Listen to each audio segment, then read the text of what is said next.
Text देखो, वर्धन वंश या पुष्यभूति वंश, वर्धन वंश या पुष्यभूति वंश। फिर हम छोटा वीडियो बनाएंगे, पहले वीडियो देखो हमारे छोटे छोटे आरएनटी में कैसे पढ़ाई होती है, क्लास में भी और वीडियो से, इसे कहते हैं दिमाग। चल आगे बढ़ो। वर्धन वंश या कौन सा वंश है भाई? पुष्यभूति वंश। स्थापना,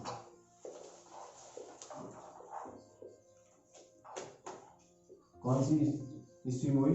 6वीं शताब्दी ईस्वी में। शताब्दी का मतलब पता है क्या? 6वीं शताब्दी कौन सी में होती है? ईस्वी। संस्थापक यानी इसका निर्माण करता कौन था? नाम, उसका नाम पुष्यभूति है। व्यक्ति का नाम क्या था? पुष्यभूति। इस कारण इसका वंश का नाम क्या हो गया? पुष्यभूति हो गया। ये भगवान शिव का क्या था? पता भी नहीं बोला हो। शिव का कहां पर है? तो स्थान ध्यान रखना, थानेश्वर। और थानेश्वर दिल्ली के नजदीक स्थित एक जगह है, वहां पे इसकी क्या होती है? स्थापना। तो थानेश्वर में एक नया वंश आता है, क्या नाम बताओ? वर्धन या पुष्यभूति वंश। वर्धन बाद में कहते हैं क्योंकि राज्यवर्धन जो नामक शासक आता है उसके नाम पे इस वंश का नाम वर्धन हो जाता है। इसका संस्थापक जो है वो पुष्यभूति है, इस कारण इस वंश को क्या कहा जाता है? पुष्यभूति। और स्थापना 6वीं शताब्दी ईस्वी पूर्व थानेश्वर में। थानेश्वर इस साम्राज्य की क्या हुआ करती थी? इस वंश की क्या हुआ करती थी? राजधानी हुआ करती थी। कितने राजा हुए इस वंश में? 3 प्रमुख राजा। इस वंश में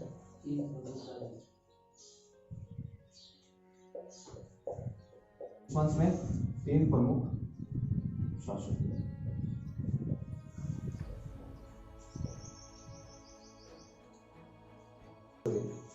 प्रभाकर वर्धन, एक तो प्रभाकर वर्धन, इसके नाम पर इस वंश का नाम क्या हो गया? वर्धन वंश हो गया या वर्धन साम्राज्य। 2 क्या हो गए इसमें? राजा। बड़ा भाई है राज्यवर्धन,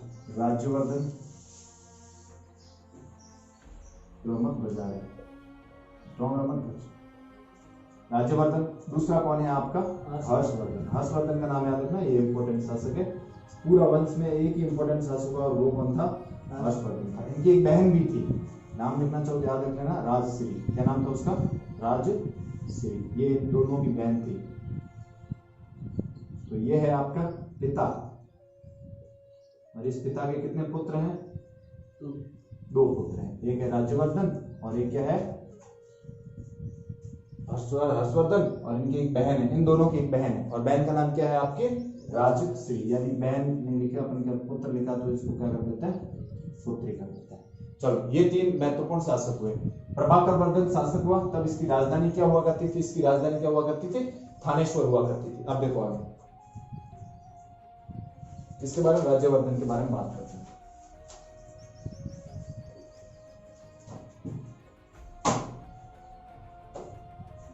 जा निकल, दिमाग खराब मत कर। कितनी बार बोला है?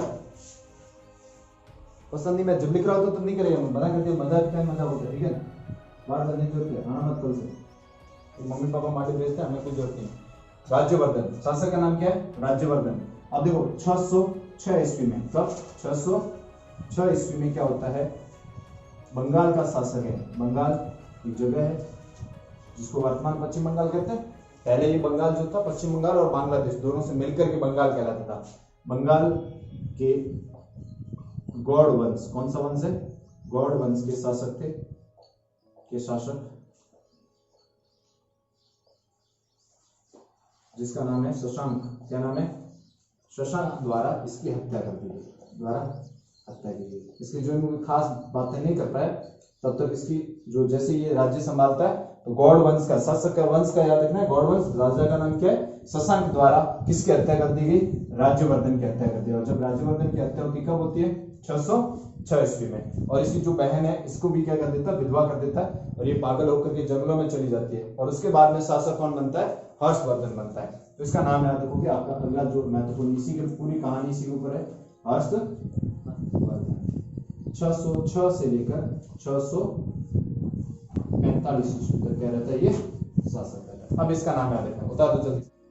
47 उतार दिया। चलो देखो, ये जो आपका शासक है कौन? शशांक। कौन? शशांक, बंगाल का शासक। इसने किसको मारा? राज्यवर्धन को। इसके अलावा इसकी जो बहन है राजश्री, इसके पति की भी क्या कर दी इसने, हत्या, जिससे ये क्या हो जाती है, मानसिक रूप से पागल हो जाती है और वो कहीं चली जाती है। तो बाद में हर्षवर्धन क्या करता है, इसको ढूंढ करके अपनी बहन को वापस लाता है। कब शासक बनता है, 606 ईस्वी में क्या बनता है, शासक। फिर ये जब 606 ईस्वी में शासक बनता है तो इसे किसका बदला लेना है, अपने भाई के मौत का क्या लेना है, बदला। किससे, शशांक के। इसके लिए ये क्या करता है, एक संधि करता है। क्या करता है, संधि। और ये संधि किससे करता है, तो संधि किसके साथ, भास्कर वर्मा, ये शासक है, के साथ संधि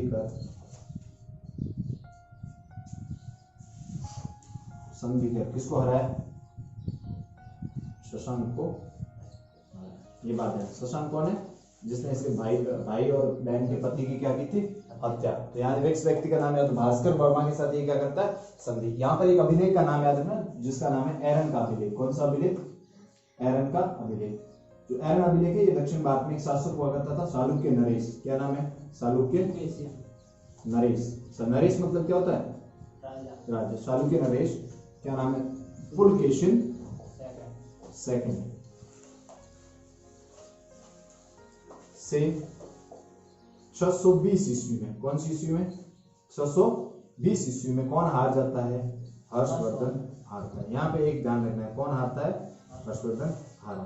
तो ये चीज ध्यान रखनी है कि हर्षवर्धन को किसने हराया। सवाल बनेगा आपके, अगर आपका छोटा सवाल बनता है अति लघुत्मक, क्या बनेगा, तो किसको हराया, हर्षवर्धन को किसने हराया था, तो किसने हराया था, पुलकेशिन सेकंड ने। किस वंश का शासक है, तो चालुक्य। अभी आगे आपके चालुक्य आएंगे, दक्षिण भारत के जब हम वंश पढ़ेंगे तब उसमें चालुक्य उसने हराया। कब हराया, 620। कहीं कहीं पर आपको ये डेट कितनी मिल जाती है, 634 ईस्वी। तो दोनों में आपको ध्यान रखना है कि दोनों में से कोई भी है। 600 एनसीईआरटी में 620 लिख रखी है, बाकी कुछ किताबें जिनमें क्या लिख रखी है, 634। इसमें हर्षवर्धन ने हरा दिया। हर्षवर्धन का साम्राज्य जो था, हर्षवर्धन का साम्राज्य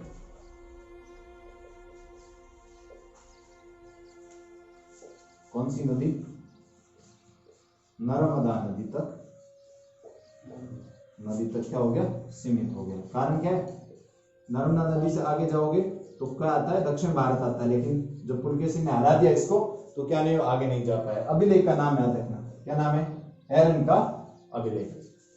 हर्षवर्धन ने क्या किया, कन्नौज को अपनी राजधानी बनाया। किसको, कन्नौज को राजधानी। और कन्नौज उस वक्त का बहुत इंपॉर्टेंट क्या था, शहर था। कन्नौज को राजधानी बनाया। ये बात ध्यान रखनी, किसके बारे में, हर्षवर्धन के बारे में। उसने आसपास के जितने क्षेत्र थे उनको जीता।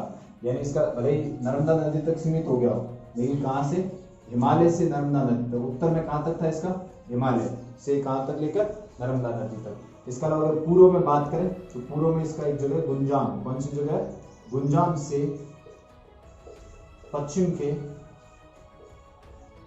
वल्लभी तक इसका साम्राज्य फैला हुआ था। वल्लभी गुजरात में था, वल्लभी इसका साम्राज्य फैला था। चलो हो गया आपका साइंस का। तो कल मुझे होमवर्क चाहिए, I will check it out. Alright, ठीक है। अब एक उपाधि लिखो, हर्षवर्धन की क्या लिखनी है, उपाधि। हर्षवर्धन एक उपाधि दान की, मैंने कल भी ये उपाधि बताई थी, बहुत सारे शासक, ठीक है। उपाधि, और उपाधि क्या है, महाराज नहीं है, महाराजा धिराज उपाधि। चलो ये तो इसकी उपाधि थी। किसका उपासक है, उपासक मतलब क्या होता है, किसको मानता था, तो भगवान शिव व सूर्य, भगवान शिव व सूर्य का उपासक था। लेकिन बाद में ये थोड़ा सा किसकी तरफ, बौद्ध धर्म की तरफ इसका क्या हो जाता है, झुकाव हो जाता है। भगवान शिव और किसका उपासक था, सूर्य का। लेकिन बौद्ध धर्म की कौन सी शाखा, महायान, कौन से संप्रदाय का, महायान संप्रदाय की तरफ झुकाव था। कितने संप्रदाय बताए थे मैंने आपको के प्रति, बौद्ध धर्म में कितने संप्रदाय बताए, दो। कौन कौन से, महायान और हीनयान। ये किसकी प्रति झुकाव रखता था, महायान संप्रदाय के समय, सब संप्रदाय के प्रति, महायान संप्रदाय के प्रति। इसके अलावा एक चीज यहाँ पे इंपॉर्टेंट है हर्षवर्धन के बारे में, प्रति 5वें वर्ष, कौन से वर्ष, प्रति 5वें वर्ष में क्या करता था, प्रति 5वें वर्ष में एक बहुत बड़े आयोजन करता था। किसका, किसी कार्यक्रम का। किसके किनारे, गंगा व यमुना, ये दो नदियों हैं, गंगा यमुना के संगम पर। तो महोत्सव का आयोजन कर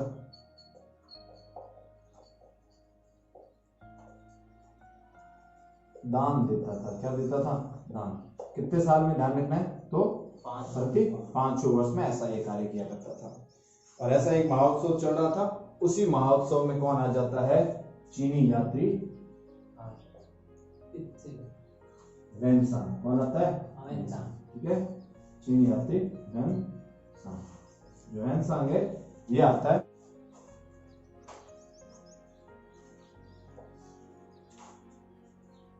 ने क्या की? भारत की यात्रा की। किसके टाइम में की थी? ध्यान रखना, किसके टाइम में की थी यात्रा इसने? हर्षवर्धन के समय। इसने एक ग्रंथ लिखा, कल एक फाइयान का ग्रंथ लिखा था, बताओ नाम? फी क्योंकि। क्या था? फी क्योंकि। यहाँ पे इसने एक ग्रंथ लिखा CUP। क्या लिखा? CUP। बड़े अजीब नाम होते हैं चाइनीज लोगों के, इसका नाम भी बड़ा अजीब है, वेनसांग। ठीक है, वैसे अपन इसको अपनी भाषा में वेनसांग बोलते हैं, बाकी इसका नाम क्या? फैनशांग। ऐसे इतना जल्दी बोलते हैं वो फैनशांग। क्या है? फैनशांग ऐसा निकलेगा। तो ग्रंथ क्या है इसका? क्या नाम है बताओ? CUP। ग्रंथ का नाम क्या हो जाएगा? CUP। एक हर्षवर्धन क्या था? स्वयं बहुत बड़ा क्या था? विद्वान था। हर्षवर्धन क्या था? विद्वान। विद्वान का मतलब क्या होता है? खुद क्या लिखा करता था? विद्वान। विद्वान के रूप में उसने खुद 3 ग्रंथ लिखे और उसके ग्रंथों के नाम याद रखने। रत्नावली। ग्रंथ का नाम क्या है? रत्नावली।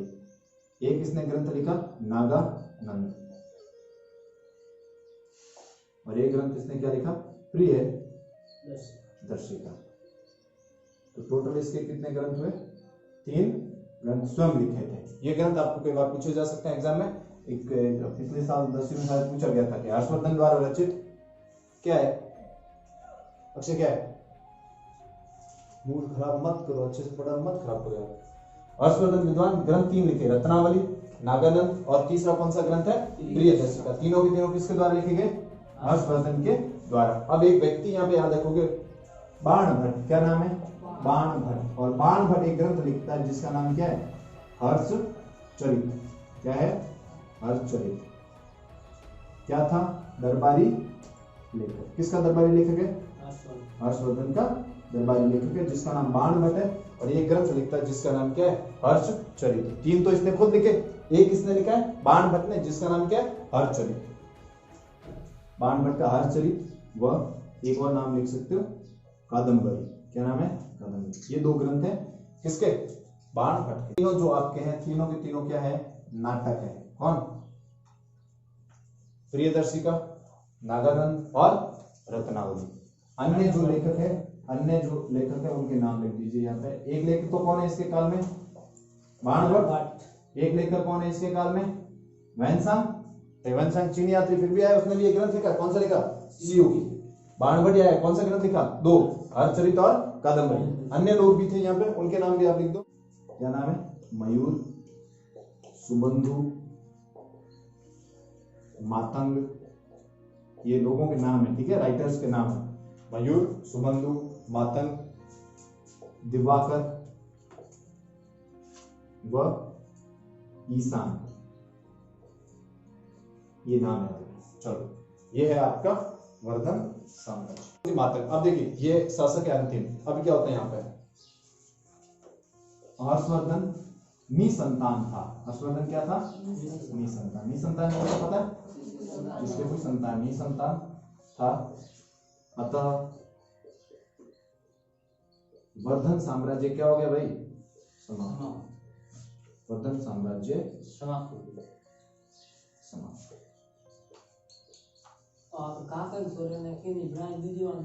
बनाया हूं, ठीक है। इस वजह से ये क्या हो जाता है यहाँ पे? वर्धन साम्राज्य का अंत हो जाता है। और ये हर्षवर्धन के बारे में याद रखना है, राजपूत कालीन, यानी जो भारत क्या था, हर्षवर्धन जैसे हर्षवर्धन की मृत्यु होती है, कब मृत्यु होती है? 647 ईस्वी में। तब पूरा भारत छोटे छोटे साम्राज्यों में क्या हो जाता है? बढ़ जाता है। उसके बाद में पालों में बढ़ जाता है, राष्ट्रकूट, गुर्जर प्रतिहार, चैर, चालुक्य वगैरह, इनमें। इस कारण पूरा भारत क्या हो जाता है? खंडित हो जाता है। और हर्षवर्धन के बाद में जो काल आता है उसको हम राजपूत काल कहते हैं, जिसके बारे में हम क्या पढ़ेंगे, कल पढ़ेंगे। किसके बारे में, पालों के बारे में, राष्ट्रकूटों के बारे में और गुर्जर प्रत्यारों के बारे में। तो ये अंतिम क्या था, महत्वपूर्ण शासक था किसका, भारत का। और मध्यकालीन भारत, आगरा नहीं है, कहां मरो। तो उसका क्या था, महत्वपूर्ण शासक, इसका नाम है। किस किस चीज के बारे में याद रखोगे, उपाधि का नाम बताओ। महाराजा धीराज उपासक किसका है, भगवान शिव और सूर्य का। लेकिन बाद में किस शाखा की तरफ मन चला गया, माया। एक और शाखा है इनकी, कौन सी, हीनयान। देखो प्रत्येक धर्म कितने भागों में बटा होता है, दो भागों में, दो संप्रदाय उसके। जैसे हिंदू धर्म है तो शैव और किसमें बटा हुआ है, वैष्णव। शैव मतलब भगवान किसको मानने वाले, शिव को। वैष्णव मतलब भगवान विष्णु को। वैसे जैन धर्म भी किसमें बटा हुआ है, दिगंबर और पीताम्बर में। बौद्ध धर्म कितने में बटा हुआ है, दो में, हीनयान और महायान। इसके अलावा मुस्लिम धर्म कितने भागों में बटा हुआ है, वो दो भागों में, शिया और कौन से हो जाएंगे, सुन्नी। कौन से हो जाएंगे, सुन्नी। तो इस तरह से प्रत्येक जो धर्म है वो कितने भागों में बट रखा है, दो भागों में बट रखा है। तो इसका यहाँ पे भी आप याद रख सकते हो ईसाई धर्म के बारे में। एक तो रोमन कैथोलिक होते हैं ये लोग, और इसके अलावा ये क्या होते हैं आपके, प्रोटेस्टेंट। क्या होते हैं, प्रोटेस्टेंट।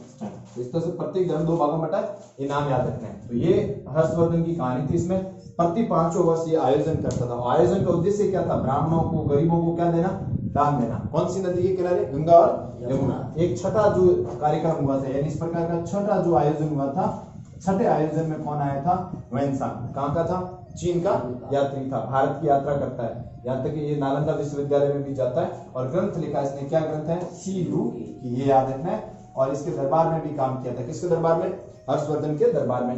हर्षवर्धन खुद क्या था, एक बहुत बड़ा विद्वान था। 3 नाटक लिखता है। तीनों नाटकों के नाम याद रखोगे, रत्नावली, नागानंद और प्रियदर्शिका, ये इसके नाटक थे।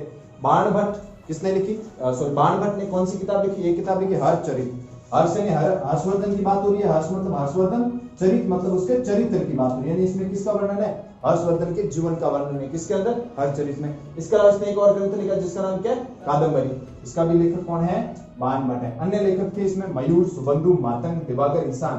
दिवाकर और ईशान ये महत्वपूर्ण है। और हर्षवर्धन क्या था, निसंतान, कोई पुत्र वगैरह नहीं था। इसके साथ ही वर्धन साम्राज्य क्या हो गया, समाप्त हो गया। चलो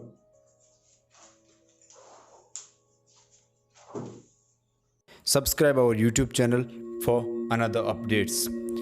You will get such a offline come online videos on our YouTube channel, so don't forget to subscribe.